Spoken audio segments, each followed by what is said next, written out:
Alright, before I show you this clip, I want you to listen carefully to what's being said, and think about why it's being said. You'll hear a woman, very clearly on the left, saying something along the lines of, "I only ever see these flags in low-income areas." She's talking about the St. George's flag and the Union Jack, flags that, for millions of people in the UK, represent pride, identity, belonging, and history. But instead of trying to understand that, she mocks it. Why? Because it's working class people flying them. We'll dive into this story in today's video, but before we get started, don't forget to like this video and subscribe.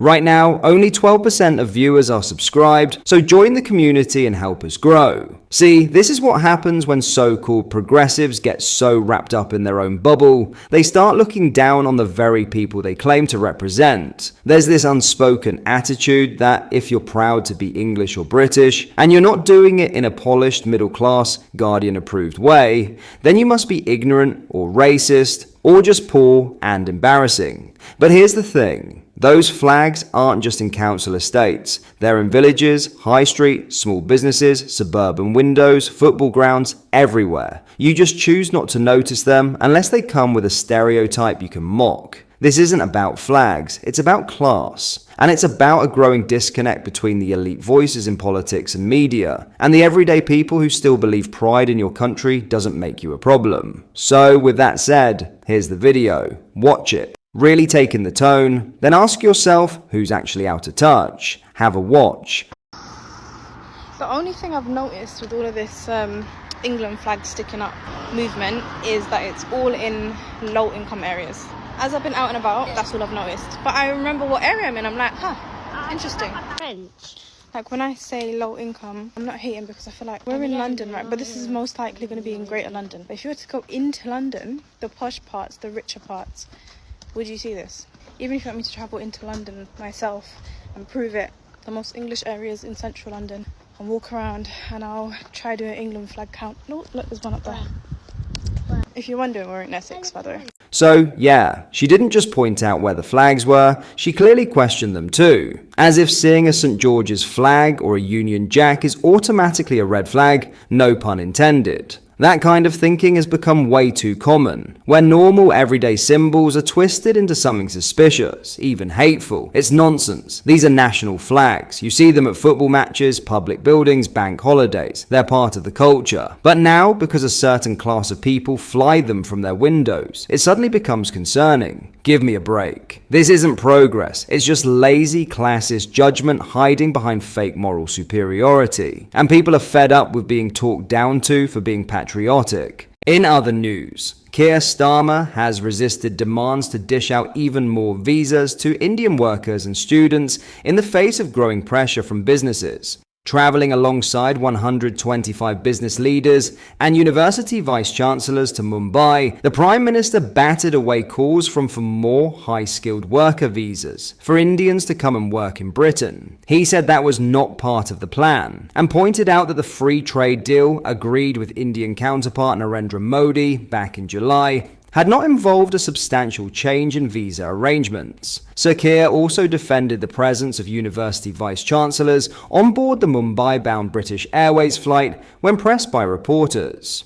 A number of universities are established in India, he said. They are coming to export their businesses to India. Some universities, like Southampton, are already pretty well established. The PM went on, "It's a fantastic opportunity for us to provide university education in India for people. There's no question of visas. This is just a fantastic opportunity, and that's why they are with us. They want to build out that side of their business, and a very good thing too." Sir Keir was also asked if the government might refuse to issue visas to countries which failed to take back deportees from the UK. Such schemes have been mooted in the past for countries like Pakistan in the case of convicted grooming gang ringleaders. He confirmed, "We are looking at whether there should be a link between visas and returns agreements. With India, that is a non-issue because we have got a returns agreement that is operating really well. We've returned, I think, 6,300 or so already. That's a 55% increase, so it's not an issue in relation to India."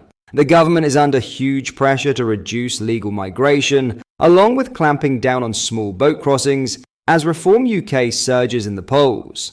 Nigel Farage's party would likely form Britain's next government if a general election were held tomorrow. One of Reform's landmark campaign promises has been to reverse the Boris wave migration surge through mass deportations. Legal migration surged to levels of almost 1 million a year under Boris Johnson, and his Home Secretary Priti Patel and successive governments have been working to reduce the numbers. Between 2021 and the end of 2024, Indian was the most common single nationality of people migrating to the UK. Around 850,000 Indian nationals arrived during this time, with thousands more arriving into 2025.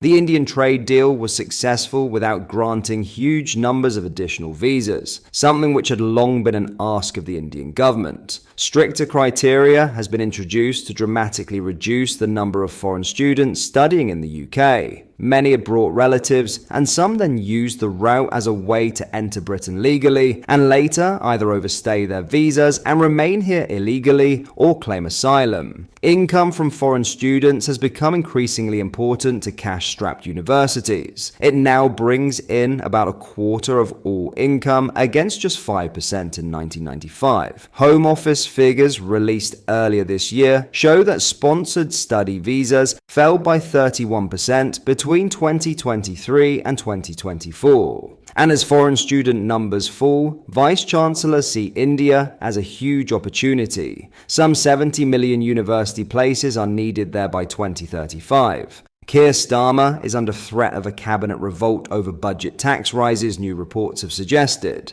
The Labour government is deeply divided over Rachel Reeves's economic policy, with ministers fearing that the Chancellor has crossed a line. Since the last autumn budget, reports of millionaires relocating from the UK have raised concern among senior politicians. Ministers are now fearing that a similar tax rate could accelerate this process.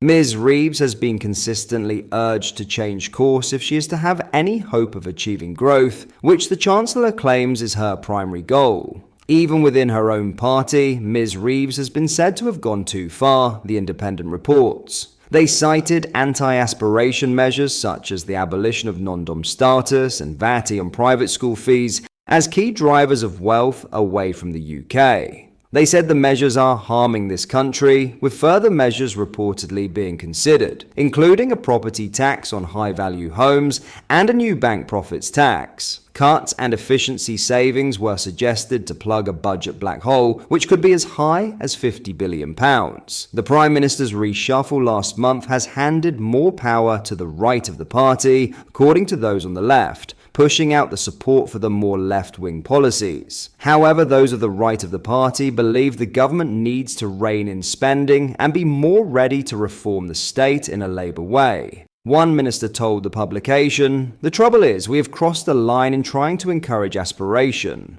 The non-dom change and the VAT on school fees have sent the opposite message." They added, "It's doing a lot of harm to the country." Another cabinet minister said, "I just think the non-dom changes made no real sense. Why do we want people with money to move out of the country? It is really bad for London." In September, Ms. Reeves confirmed she will unveil her second budget on November 26th as Britain's brace for potential hikes. The Chancellor hiked taxes by £40 billion in her first budget after entering number 11, mainly through raising employers' national insurance contributions from 13.8% to 15%. Confirming the budget will take place on November 26th, the Treasury said. The Chancellor, Rachel Reeves, has commissioned the OBR to prepare an economic and fiscal forecast to be presented to Parliament alongside the budget on the 26th of November 2025. Ms. Reeves attempted to take on the narrative that Britain's economy is broken in a video released shortly after the budget date announcement. After admitting that the economy isn't working well enough for working people, the Chancellor added, "We need to bring inflation and borrowing costs down. We do that by keeping a tight grip on day-to-day spending and by enforcing my non-negotiable fiscal rules." What are your thoughts on what we discussed in today's video? Let me know down in the comment section below. If you have not yet already, make sure you do drop a like on this video and subscribe to the channel for more British content. Thank you, take care, goodbye.